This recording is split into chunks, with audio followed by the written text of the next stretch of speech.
Bom dia, Paulo Moura, cientista político, 21 de junho de 2021. O ser humano nasce bom e a sociedade o corrompe?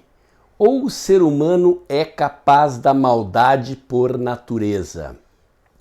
Os políticos, esses que se metem a tentar liderar a sociedade, o fazem pensando no bem comum e porque têm a alma pura e são cheios de boas intenções? Ou eles são capazes também da maldade para conquistar e preservar o poder? Estas interrogações acompanham a humanidade desde a Grécia clássica, quando os filósofos gregos começaram a refletir sobre a natureza humana e a vida em sociedade. Este é o assunto do meu vídeo de hoje. Eu me inspirei para isso no noticiário sobre esse bandido Lázaro aí e a quantidade de maldades que ele faz, sem revelar nenhum sentimento de culpa por isso. Já refletiu sobre isso? Já parou para pensar? Pois é, esse é o assunto do meu vídeo de hoje, mas antes de entrar no assunto, eu gostaria de agradecer a você que está doando pelo Pix e pela conta bancária do canal. A sua doação é muito importante para ajudar a ampliar o canal. Este é o único canal que faz análise política com viés conservador, à luz da ciência política e da teoria da comunicação, em vídeos curtos. Peço perdão a vocês, o vídeo de hoje vai ser um pouquinho longo. Eu costumo fazer dois tipos de vídeo aqui no canal. Os vídeos mais curtos, em geral, são vídeos de análise da conjuntura política, dos fatos correntes. Este assunto aqui era assunto para um vídeo de domingo, mas as manifestações da esquerda me forçaram a analisá-las e eu tive que fazer esse vídeo aqui na segunda-feira mesmo. Espero que vocês gostem. Este aqui é um vídeo de outro tipo, que eu também faço aqui no canal, que é o da transmissão do conhecimento. Eu sou professor e me dá um certo prazer, eu confesso, entregar para vocês conhecimento e ferramentas que permitam a vocês aprender a analisar a política por conta própria sem depender de mim. E mais um detalhe, se você ainda não se inscreveu no meu canal do Telegram, o Dextra by Paulo Moura, eu convido você a fazê-lo.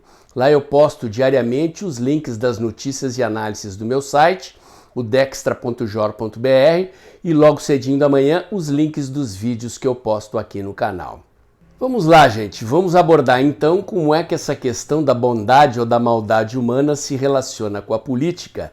Mas antes vamos acompanhar a trajetória de desenvolvimento da política desde que ela surgiu como prática e como conhecimento, como área do conhecimento, até ela se converter aqui em meados do século XX numa ciência à parte, como são as outras ciências.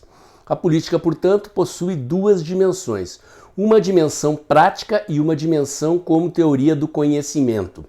A dimensão prática e a dimensão da política como filosofia, como teoria do conhecimento, nasceram com os gregos lá pela altura do século V a.C. A palavra política nasce etimologicamente da palavra polis, que em grego significa cidade. Política, então, para os gregos, significa a participação do cidadão nos destinos da sociedade. Esta prática é uma prática que é acessível a qualquer ser humano. Não precisa ser cientista político, basta ser cidadão. Todos nós temos e devemos ter o direito de participar das decisões sobre o destino coletivo da nossa cidade, do nosso estado, do nosso país, enfim, da nossa comunidade. Nem todo mundo que faz política, no entanto, estuda a política, vai buscar conhecimentos além daqueles que a prática do dia a dia ensina.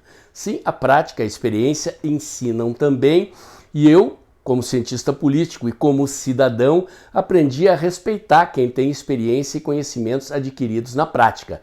Mas eu gosto tanto de política que eu fui estudar esse negócio, virei cientista político, meu mestrado é nessa área, meu doutorado é em comunicação, mas eu sempre trabalhei nessa interface da política com a comunicação. Os gregos, então, inventam a política como prática e inventam a política como filosofia política, como área do conhecimento. E lá nas origens, a política era uma grande área do conhecimento. Não existia esta compartimentalização do saber como é comum a gente ver hoje na ciência. A supersegmentação do conhecimento, a superespecialização do conhecimento. Então, a política era um grande guarda-chuva do saber. Ali dentro estavam áreas como a economia, a sociologia, a antropologia, a educação, a psicologia social, enfim, uma série de áreas do conhecimento que mais recentemente viraram áreas específicas do saber. Naquela época eram todas abrangidas pela política como uma grande área do conhecimento. Pois bem, assim foi desde a Grécia Antiga, passando pelo Império Romano, até a Idade Média. Então, o conhecimento político, ou seja, o conhecimento da política como filosofia, como teoria, era objeto de estudo, primeiro dos filósofos gregos, depois dos pensadores do Império Romano, e com o fim do Império Romano e o desaparecimento das cidades, desaparece a política como era concebida pelos gregos, ou seja, a ideia de que os cidadãos se reúnem em praça pública para votar e deliberar as questões que dizem respeito ao destino da comunidade. As cidades desaparecem, o homem volta a viver no campo, é o período do chamado feudalismo, e a política, então, entendida como a área do saber que está relacionada aos assuntos da guerra, da administração, das leis, dos impostos e assim por diante, passa a ser exercida exclusivamente por uma elite da sociedade, a aristocracia e o clero, que era quem detinha o poder na sociedade humana ao longo desse período que se convencionou chamar de Idade Média. E a teoria do conhecimento na área da política se transferiu para dentro dos mosteiros medievais. Os grandes estudiosos da política desse período eram os teólogos, notadamente os teólogos católicos, depois os teólogos protestantes. A religião e a política sempre andaram de mãos dadas. Antes da sociedade inventar o Estado, a primeira forma de regular a vida em sociedade, de normatizar a vida, de noção de certo e errado, que depois, tardiamente, foi assumida pela lei e pela ordem imposta pelo Estado e pela polícia, originalmente surgiram da religião. A ideia de certo e errado, a ideia de pecado, por exemplo, que é o que não se deve fazer, que é o errado, é uma forma de regular a vida em sociedade. Quer dizer, no momento em que eu passo a ter uma noção de certo e errado, de que eu posso ou não posso fazer, a humanidade começa a avançar no sentido civilizatório. Então, a religião sempre andou ao lado do poder, tanto do ponto de vista do exercício prático do poder, como do ponto de vista da ideia de normatização da vida em sociedade.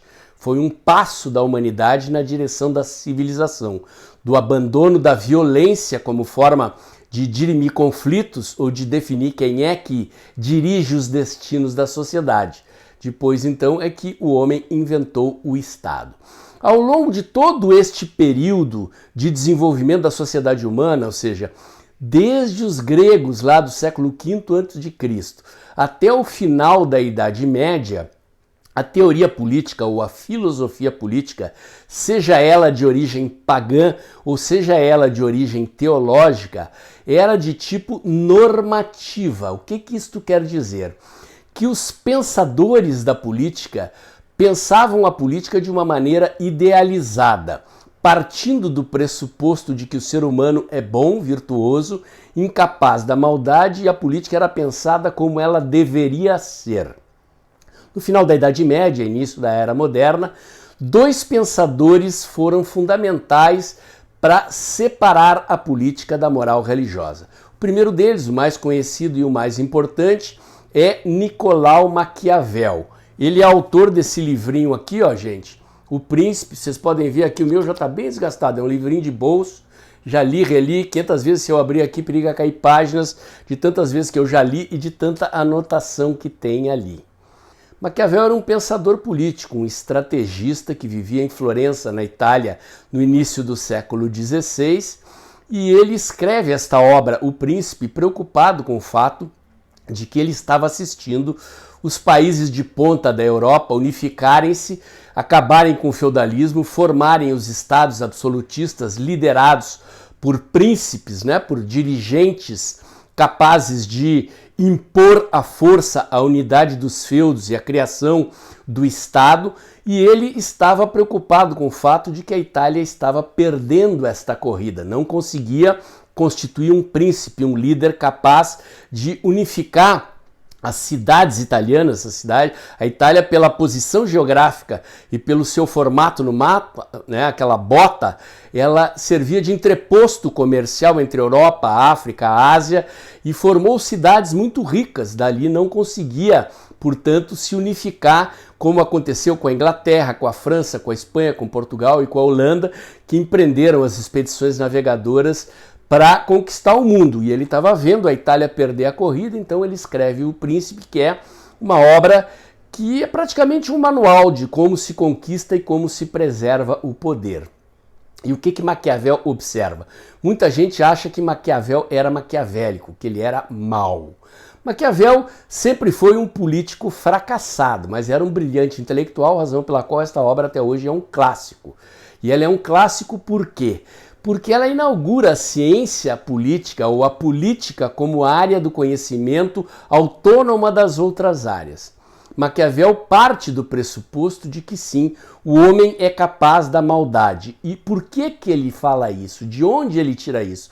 Ele foi observar os outros príncipes que estavam liderando com mão de ferro a constituição dos estados absolutistas europeus, foi analisar o comportamento dos imperadores romanos, dos grandes conquistadores dos séculos anteriores, e o que ele observou é que, na prática, este tipo de indivíduo que se envolve com a conquista do poder, que tem o desejo de poder exacerbado e que é aquilo que hoje na sociedade moderna nós chamamos dos políticos profissionais, esses caras são capazes da maldade para conquistar e preservar o poder. Então, quando Maquiavel faz este movimento intelectual e diz, olha, não adianta vocês analisarem a sociedade como nós gostaríamos que ela fosse. O ser humano, quando se envolve com a política, principalmente, ele é capaz da maldade. Ele é meio Lázaro nessas horas e, portanto, se eu quero entender a política, se eu quero antecipar os acontecimentos da política ou se eu quero participar do jogo da política, eu não preciso fazer a maldade, mas eu não posso ser ingênuo e achar que os outros não são capazes da maldade. Eu tenho que ser, como dizia Maquiavel, um profeta armado, ou seja, eu tenho que estar preparado para o fato de que os meus inimigos ou os meus adversários, os meus competidores pelo poder, são capazes da maldade. Mais adiante, já no final do século XVI, Thomas Hobbes escreve esta obra aqui, ó, o Leviatã. Eu tenho em espanhol, vocês podem ver, é um livro mais grosso também, está bem velhinho aqui, já foi bem estudado há muitos anos atrás, lá desde o tempo do meu mestrado, né? Ele também desenvolve uma teoria do Estado baseada na ideia de que, como dizia ele, o homem é o lobo do homem. O homem é capaz da maldade. Ele parte do pressuposto de que antes da existência do Estado, o homem vivia em estado de natureza. O que é o estado de natureza? É uma situação social na qual vigora a lei do mais forte, a selvageria, como em bandos de lobos, em bandos de leões, manda quem pode, obedece quem não pode. Exatamente. O ser humano, com maior capacidade de uso da violência, de imposição do seu poder pela força, é quem manda. Não aguentando mais viver nessa situação de anarquia e violência, o homem, então, teria firmado um pacto, que é a ideia de contrato social da teoria política. A ideia de que nós, então, topamos abrir mão da nossa liberdade para transferir esta liberdade para o Estado. Liberdade de quê? Liberdade, inclusive, de usar a violência para impor a nossa vontade. Então, nós, para vivermos em paz, atribuímos ao Estado o poder e o monopólio da violência para que o Estado, em nome da lei, proteja os mais fracos dos mais fortes. Ou seja, o Estado, portanto, passa a ter o monopólio da violência. O Estado é o soberano. Essa soberania deriva do povo, mas o povo transfere ao Estado o poder de nos governar e de punir aqueles que fizerem a maldade contra os outros, se necessário com a violência, usando a polícia, prendendo, tirando a liberdade das pessoas, para garantir que a sociedade viva em paz. Existem outros teóricos do Estado, Rousseau, Montesquieu, Locke e assim por diante. Eles partem de um pressuposto mais coerente com a visão cristã, de que o homem nasce bom, mas o que corrompe a natureza humana e torna o homem mau é a propriedade privada e, consequentemente, os interesses daí que derivam, causando dissenso, divergência, razão pela qual o Estado é necessário. São autores da corrente de pensamento filosófico chamada de contratualistas. Então, a divergência entre Hobbes e os outros é esta questão da natureza humana, mas todos eles são contratualistas. Eles partem da ideia de que o homem, não querendo mais viver num estado de anarquia e violência, firma um pacto, faz lá um contrato social e transfere ao Estado o poder de nos governar e de punir aqueles que roubarem, usarem a violência contra os mais fracos. Isto é o que diz a teoria. O que nos importa aqui, portanto, é que, assim como Maquiavel, Hobbes diz que o ser humano é capaz da maldade. Isso é fundamental, gente. Se a gente quer entender política, e principalmente se a gente quer participar da política, eu recomendo vocês partirem do pressuposto do qual partiram Maquiavel e Hobbes e estarem preparados para o fato de que os seus inimigos e os seus adversários são meio Lázaros, são meio capazes da maldade, meio ou totalmente capazes de fazer qualquer coisa pelo poder. Como analista, como cientista político, eu parto desse pressuposto. Eu não tenho ambição de poder, não quero concorrer a cargo nenhum, não tenho a ambição de ser governante, legislador, nada disso. Me contento com a função de professor, de analista, e aqui no canal do YouTube me dá, confesso, um certo prazer transmitir conhecimento para vocês. Então, quando eu vou analisar a política, eu levo isso em consideração. Duas coisas, o cara é capaz da maldade e dois, qual é o interesse que o move? Né? Uma pergunta que os investigadores de polícia fazem quando querem descobrir um crime misterioso. Quem teria interesse no crime, na morte de tal pessoa? E o que ganha o interessado? Quando você começa a raciocinar dessa forma, ou seja, partir do pressuposto de que o indivíduo é capaz da maldade, que ele se move pelo interesse, e aí você vai atrás, o que ele está procurando, o que ele ganha com o que ele fez, você começa a adquirir capacidades de analista.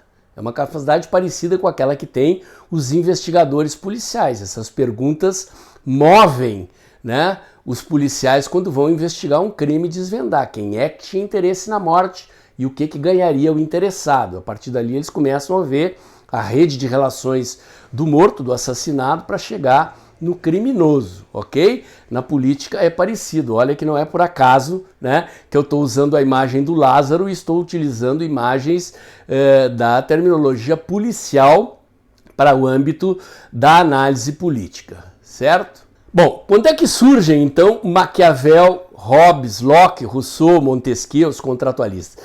Eles surgem no período do Iluminismo, da ascensão da Revolução Burguesa, da Revolução Comercial, que é o período da volta das cidades. Então, a humanidade teve um período de cerca de mais de 1000 anos, lá, período do Império Romano, que durou 1000 anos, o período da civilização grega, que o auge da civilização grega clássica durou cerca de 500 anos, em que se desenvolveram cidades a partir do desenvolvimento do comércio. Então, com a Idade Média, as cidades desaparecem e desaparece a ideia do indivíduo participando da política.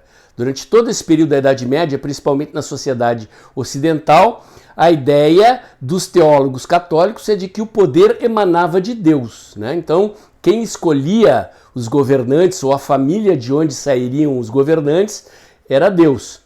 Com o desaparecimento da Idade Média, o ressurgimento das cidades, aglomerados urbanos, gente amontoada, renasce a ideia de política da época dos gregos. E vão surgir pensadores que vão teorizar sobre isso. Teorizar do nada? Não. Esses pensadores foram ler Platão, Aristóteles, Santo Agostinho e vários teólogos católicos, né? E depois teólogos protestantes também, que são influenciadores do pensamento político e filosófico dos períodos posteriores e que vão fundamentar, se a gente for estudar a raiz do pensamento político desses ditos pensadores modernos, né, Maquiavel, Hobbes, Locke, Rousseau, Montesquieu e muitos outros, a gente vai ver que a linha de pensamento teórico deles tem origem lá na Grécia Antiga e muita coisa que foi teorizada pelos teólogos cristãos posteriormente na Idade Média. Mas estes pensadores já são pensadores da era moderna. Moderna aqui entendida como a era das revoluções burguesas, da revolução comercial, industrial, da revolução financeira, o surgimento dos bancos, do capital financeiro, da sociedade ocidental, tal como nós entendemos hoje. E esta área do conhecimento é a chamada teoria geral do Estado, tal como ela é estudada no campo do direito. Então, neste novo período de surgimento, de ressurgimento da política e de surgimento de pensadores políticos de fora do campo teológico, partiu-se do pressuposto, então, de que o poder emana do povo, de que o povo é soberano e de que o Estado é soberano por excelência. O Estado é a representação da vontade geral da nação, ou seja, da vontade do povo, como dizia Rousseau. Pessoalmente, eu tenho sérias críticas ao Rousseau. Ele é um pensador que inspirou muito da esquerda revolucionária dos séculos posteriores, mas este pressuposto, né, de que o Estado é a expressão da vontade geral da nação, em tese da vontade do povo, é um dos pressupostos da teoria contratualista do Rousseau. Há outros teóricos contratualistas e há uma outra corrente de pensamento político sob a origem da sociedade do Estado que não é contratualista, né? Mas vamos deixar isso para lá para não complicar muito o vídeo de hoje. Muito bem. Então, ao longo deste período em que surge ou ressurge a política como área do pensamento autônomo, ela ainda não é vista como ciência, ela é vista como teoria do Estado.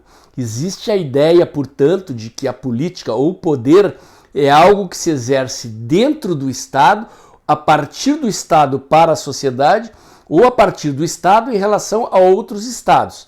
A área das relações internacionais, da diplomacia e assim por diante. É como se a política tivesse um endereço dentro do Estado. Se eu quero fazer política, eu tenho que estar no Estado, ou tenho que disputar o poder de Estado. Esta concepção preside a política ao longo dos séculos XVI, XVII, XVIII e XIX, até que, assim como aconteceu com todas as áreas do conhecimento em função da Revolução Industrial, a política começa a se separar do direito, da ideia de teoria geral do Estado, da ideia de que o poder é algo que reside no Estado e passa a refletir a partir da ideia de que o poder não está só no Estado. Poder pode ser influência. O que é poder e influência? É a capacidade que certos indivíduos ou grupos sociais têm de influenciar as sociedades a tomar certos rumos.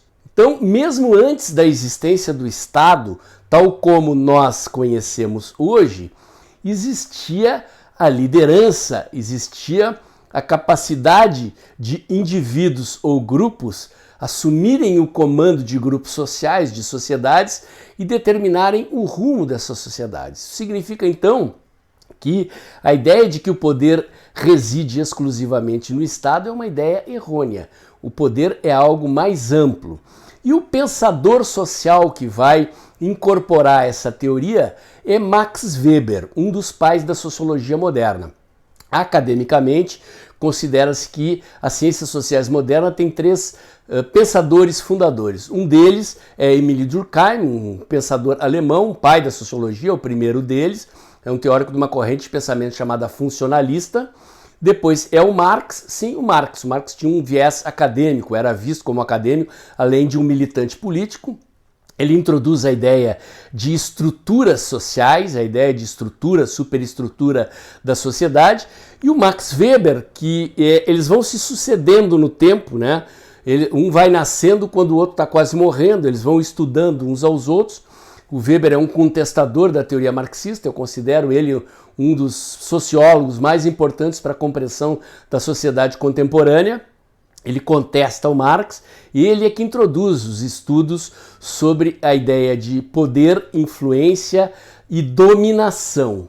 Como se domina uma sociedade.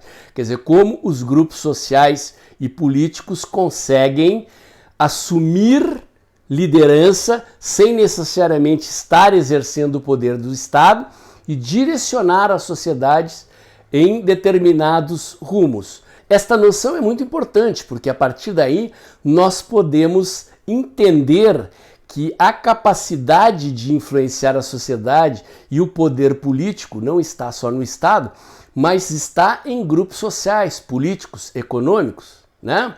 Por exemplo, como são chamados os youtubers ou essas pessoas que são craques aí em seguidores de redes sociais? Eles são influencers.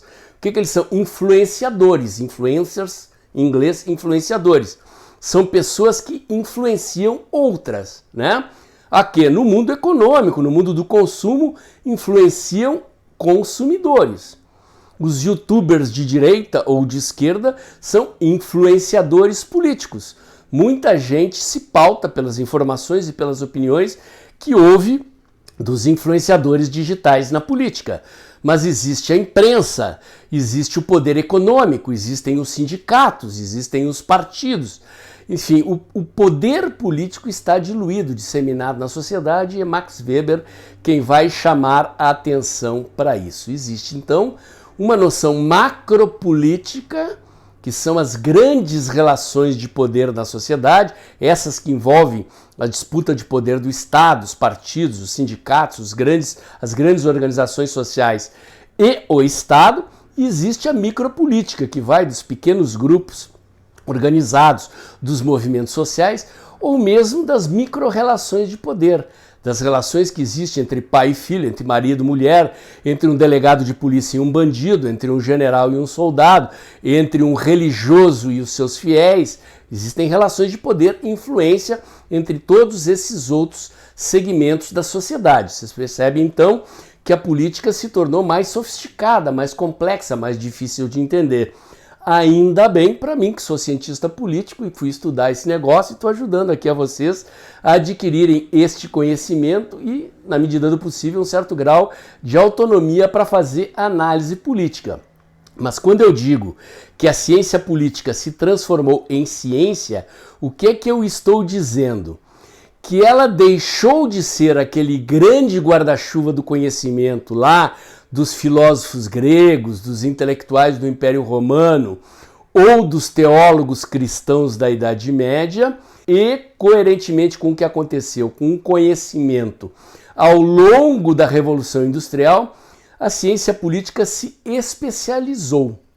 Ciência é uma coisa nova, gente. Tem cerca de 300, 400 anos. Como é que se estrutura o pensamento científico, então? Ele se compartimentaliza, ele se especializa, né? Se vocês pegarem o que é uma universidade, o que esse nome sugere? Universidade é um conceito que traz a pretensão de que dentro da instituição universo estaria todo o universo do conhecimento. Universidade, universo, é como se ali tivesse todo o conhecimento humano aprisionado. A gente sabe que não é bem assim, mas o conceito é esse. E como é que se organiza uma universidade? Ela tem lá as suas áreas, ciências exatas, ciências biológicas, ciências humanas e assim por diante, ciências sociais aplicadas, né? E dentro de cada uma dessas áreas do conhecimento existem lá as faculdades. E dentro das faculdades existem as disciplinas, né? Então, o que significa isso? Que assim como o ser humano, ao estudar a matéria, descobriu que ela vai se subdividindo em pequenas partículas e o homem foi chegando lá no núcleo do átomo, né, nas mínimas partículas da matéria, fez o mesmo na biologia com as células e foi descobrir as micropartículas de uma célula, de um organismo vivo, ou os elementos da tabela periódica na química, o conhecimento na política e, consequentemente, na ciência política também, além de se separar do direito, de se converter numa área específica do conhecimento, também se compartimentalizou. Existem várias disciplinas, mas existem 4 grandes áreas na ciência política, que é a área da teoria, ou seja, quem estuda teoria vai ser professor, vai ser acadêmico, vai ser pesquisador, a área das políticas públicas, ou seja, o cientista político vai analisar profissionais de outras áreas e da própria ciência social, da ciência política, a elaborar, gerenciar e executar políticas públicas. Existe a área da análise política, análise do comportamento, né? O comportamento político é o objeto da análise. Então vocês vão ver aí as pesquisas de opinião, não essas que são publicadas na imprensa. Não é pesquisa para publicar e influenciar as pessoas com o resultado e com a manchete publicada. É pesquisa para entender o comportamento. Existem várias técnicas. E a área do marketing e da comunicação política, que é uma área técnica, é a ciência de como ganhar uma eleição ou de como preservar o apoio da opinião pública quando você está no governo. São as 4 grandes áreas: teoria, políticas públicas, análise política e marketing e comunicação política. Eu, pessoalmente, gosto mais da análise política e do marketing e da comunicação política. Gosto tanto da comunicação, sempre trabalhei com isso, mesmo antes de estudar sociologia, que fui fazer um doutorado em comunicação e, como eu disse para vocês, trabalho na interface entre essas 2 áreas, ok? Então, vocês observem como a coisa ficou complexa e sofisticada. Então, a partir do momento que a gente incorpora essa concepção bem contemporânea, bem atual, de que o poder não é exclusivamente poder de Estado e que política não é uma coisa que se faz apenas no Estado, no exercício do governo ou nos partidos, que a internet devolveu poder político para o cidadão, nós viemos de um tempo histórico da Revolução Industrial em que tudo era massificado, a comunicação era massificada, o comportamento era massificado, unidirecional, eram poucos canais de informação transmitindo a mesma informação para todo mundo, e essa sociedade se converteu numa outra sociedade em que cada um de nós pode ser produtor de conhecimento. Quer dizer, quando você recebe uma mensagem no WhatsApp, mexe nessa mensagem, altera ela e publica nas suas redes sociais ou manda para outras pessoas na internet, você virou um produtor de conteúdo, um influenciador, mesmo que você não saiba disso. Antes a gente não tinha esse poder. O poder era todo dos políticos, do governo, dos partidos, dos sindicatos e das grandes emissoras de televisão, dos grandes jornais, dos grandes veículos de rádio que manipulavam a opinião pública sem contraponto.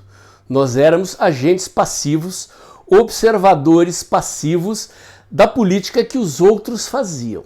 Agora a internet nos deu poder, poder e influência.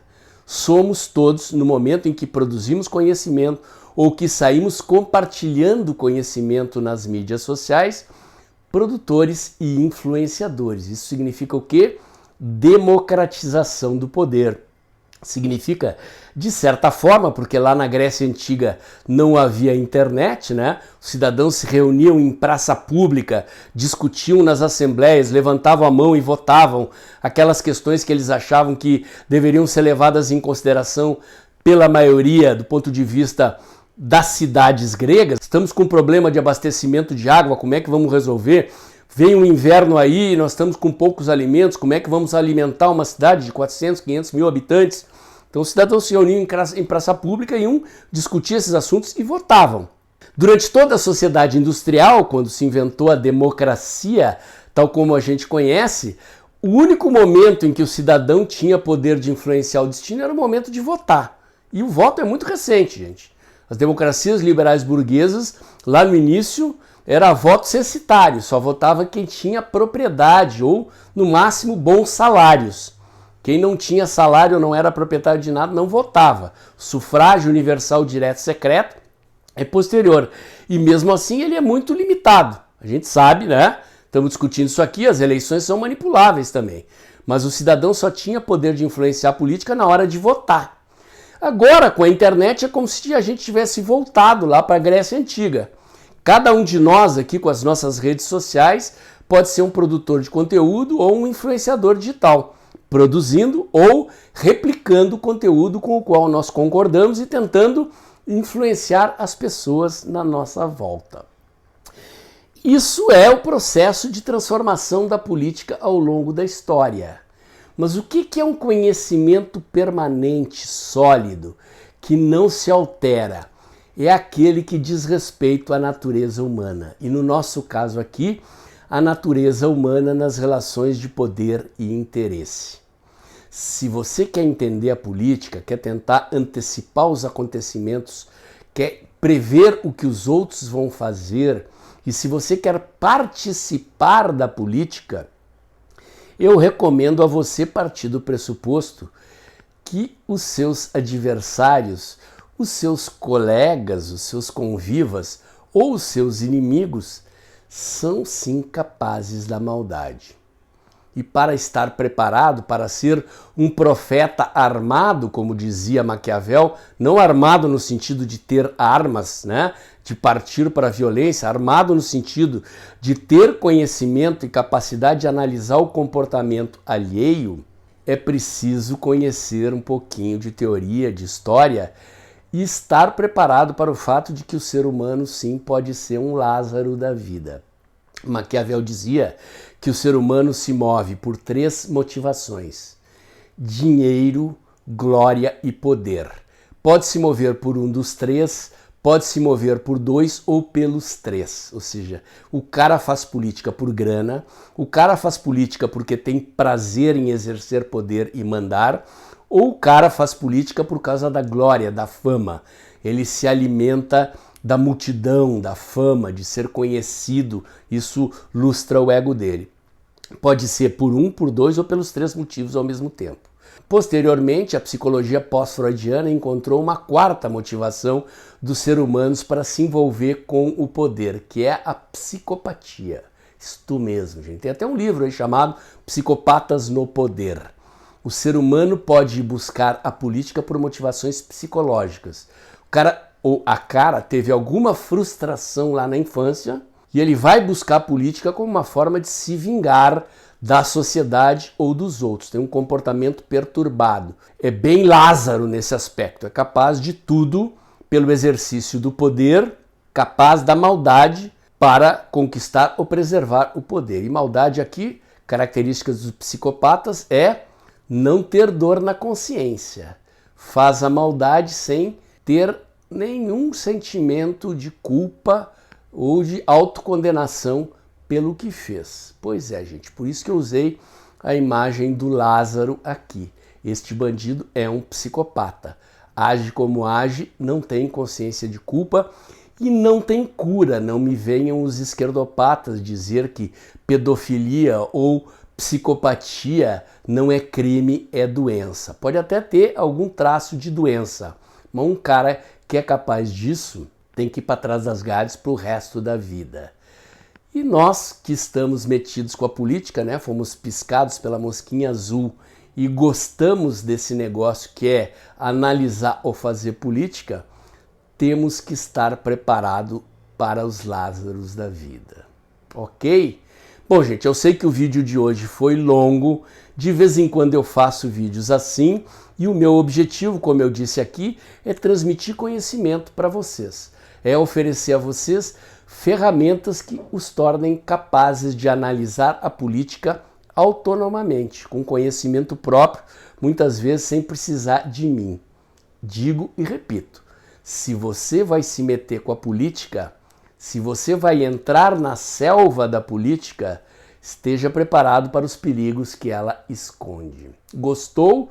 Aprendeu algo novo? Faz um pix aí, curte, comenta, compartilha, bota o dedãozinho lá, aperta o sininho para o YouTube avisar você quando tem vídeo novo no canal. Lembre-se, Eu abri um canal também na COS TV, é o Dextra Jornalismo. Caso eu seja censurado no YouTube, é lá que você vai me encontrar. E o meu Twitter foi derrubado, gente, foi derrubado. Perdi uma conta com quase 20 mil seguidores e abri outra conta no Twitter, também chamada Dextra Jornalismo. Espero vocês me seguindo lá e espero vocês compartilhando este vídeo e pingando um trocadinho aí no Pix do canal, ok? O vídeo de hoje era esse. Até o próximo.